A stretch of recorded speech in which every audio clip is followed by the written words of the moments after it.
let's say na nga na madaling ma-PR doon. Pero kung yung kapalit naman is yung hindi naman kasing ganda na dito sa Singapore, I would rather just stay here. And I'll just wait for the time na mabigay sa amin yung chance na maging PR. Kasi maganda dito manirahan sa Singapore. So, ayun. So, another thing na sinabi ni kababayan natin is, let's say madaling ma-PR dito sa Canada, she would still prefer Singapore. Of course, at the end of the day, kanya-kanyang choice naman yan, mga ka-wonder. However, in terms of PR, hindi naman lahat ganun kadali ma-PR. So, you really need to have to go through a process.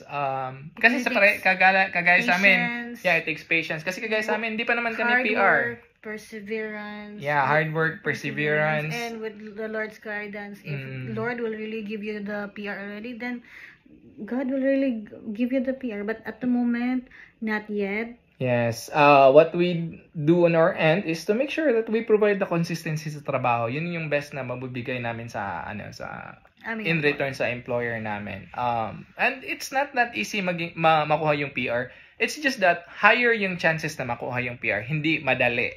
Higher chances to get PR, but not easy and quick. Yeah, it's not easy and quick. Yeah, and that's one thing na kaya Canada din yung pinili namin.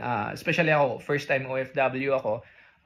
Nung ako muna yung nag-decide kami na pupunta talaga ako dito is that's the number one thing kinonsider namin na ayaw namin pumunta sa isang bansa na pagkatapos ng kontrata uuwi, gagastos na naman ulit, punta na naman sa ibang bansa. And there's no stability with that. So that's why dito yung pinili namin kasi nga merong higher chances na ma-PR ka talaga.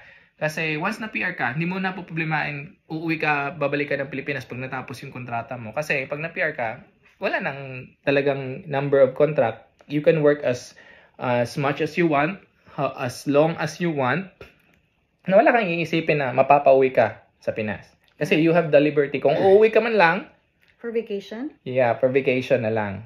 Or kung anong venture mo na gusto mong gawin sa pag-uwi mo sa bansa natin. And I think that's it mga ka-wonder. And I hope you get some insights doon naman sa shinare namin sa inyo. And so choose your country of preference wisely. That's true. So we're not saying go to Canada, but definitely we can say Canada is one of the best options you can consider. Yes.